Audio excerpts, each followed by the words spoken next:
welcome back from that quick time out. It's still Daybreak here on Trust TV, and it's time for our discussion segment. And we're going to be, doubling down on the conversation we had in the entirety segment, where we're talking about the defections of legislators, what it means for our democracy, and is it undermining our political progress so far. Now, as the political landscape is evolving towards the 2027 election, this troubling trend of defection persists. High-profile defections from opposition parties are going into the ruling party, and we had former President Goodluck Jonathan warn sometime during the week, saying that the dangers of a one-party state rings alarm, particularly as this defection risks consolidating power in the hands of a single dominant party. There have been so many arguments to it, there have been so many sides to it, but today we're going to be looking at, does this undermine Nigeria's democratic progress, or is this something that usually is a trend and we hope to see different adjustments? We had callers who were actually excited about it, saying that they loved the defections, being that everybody will go to the ruling party and the ruling party will crash. All right, those were angles that were being raised by our callers. But in the studio this morning to give us a detailed analysis, we're joined by Dr. Victor Kwanbuge, who is a political and public affairs analyst. Thank you so much for joining us, Doctor. Thank you so much. Thank you for having me.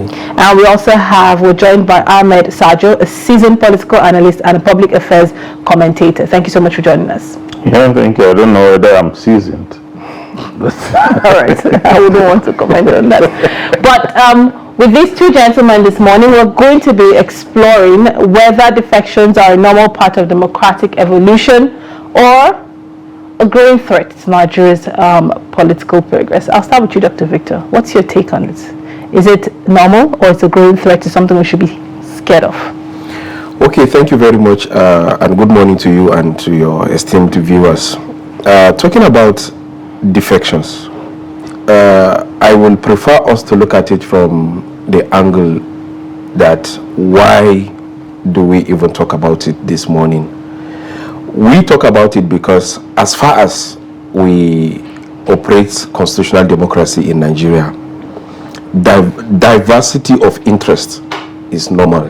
People are definitely not going to think the same way, and that is one of the beauties of democracy. But the problem with our own kind of system, particularly in Nigeria, is the fact that the political parties that we have do not really come together as a group of people with similar interests, similar ideologies, similar vision, and what have you. This, most at times, you see a situation whereby these political parties only exist as platforms to just allow people to contest elections, to allow people to win elections. So where the objective is not really about a conglomeration of people with similar ideologies, with similar ideas, then it only serves as a temporary platform for people to just get what they want at this time. And if by their own calculations they see that this is no longer going to guarantee me to remain relevant in politics, I will just look through the window and see which other ship is available, and I will comfortably jump ship. Section 68 of the Constitution actually allows for defection, but under two conditions. The first is that the Constitution actually provides that where there is division within the party. I'm not sure what division means, whether if I am fighting with my father here and we are within the same political party is enough for a legislator or a governor to say, because these two people are fighting, I am jumping ship.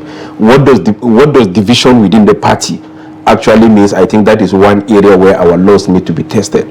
The second area is where maybe my political party is going into a merger with another political parties. These are the two conditions, and these have been largely abused by so many political actors in Nigeria, because at the slightest discussion, maybe at the slightest discussion over tea, people will just go and announce their defection, and they will cite this issue of, oh, there is division within my party. And as far as politics is concerned, you cannot rule away the existence of squabbles. Like I said, diversity of interest is normal in politics, and because interests are not definitely going to be the same, people are definitely going to contest their ideas. My idea and his idea is definitely going to be the same, and that cannot be a justification for people to start jumping ship from one political party to the other, because at the end of the day, ultimately, this does not augur well for our democracy. This does not augur well for governance. We're in 2025, for crying out loud. This is May. I expect that the discussion that is supposed to dominate our polity is about the rising hunger in the land, the insecurity, the this and that. But you go to the screen of a television every day, all you hear is that this person is moving from this political party to the other. This person is moving. You go into the National Assembly, you hear that the Senate President or the Speaker is announcing the defection of these lawmakers. Whereas there are so many fundamental issues that are happening in the country that actually, under normal circumstances, should attract the attention of these leaders. We'll get to that now, on how this defection is affecting governance in the course of our conversation this morning. But let's come to you now, Mr. Ahmed. Defections are not new in Nigeria. We saw the mass defection in 2024, where we saw 5 PDP governors defect, and that did, if I would say, shaped the way the 2015 election went. And this is happening, and we're seeing the same trend. He made mention of our political ideology of political parties. What does this say about our political culture and the supposed ideology we feel like these parties hold on to? Well, thank you very much. I guess I think we're even discussing the wrong topic. I think the right thing to discuss is, do we even have a constitution that serves as our grand norm?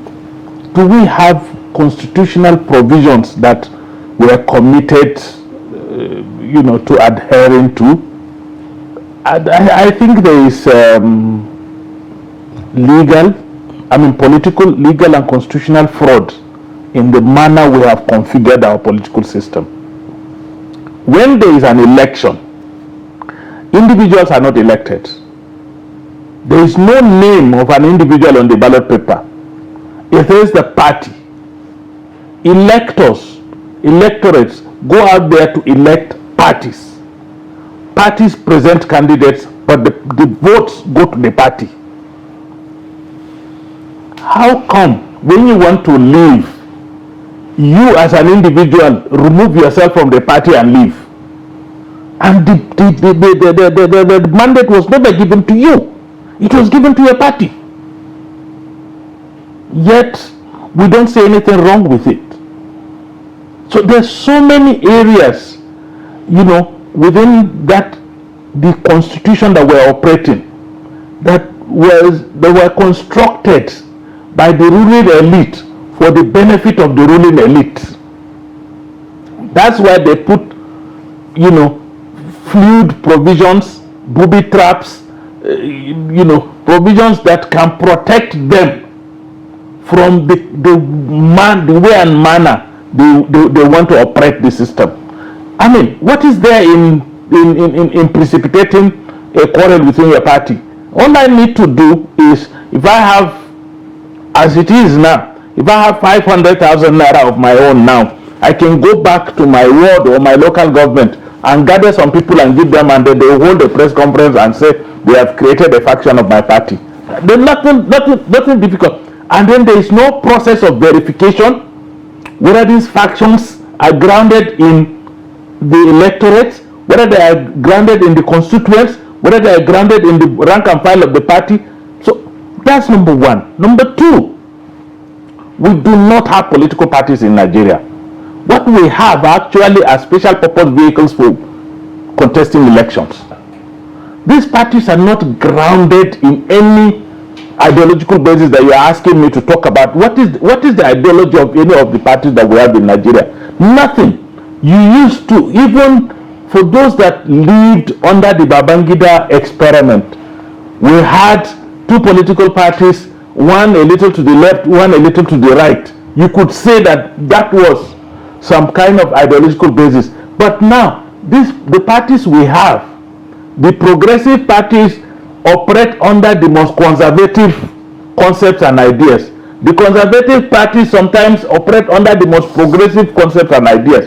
So what are we talking about? And then the worst of all is that the members do not own these parties.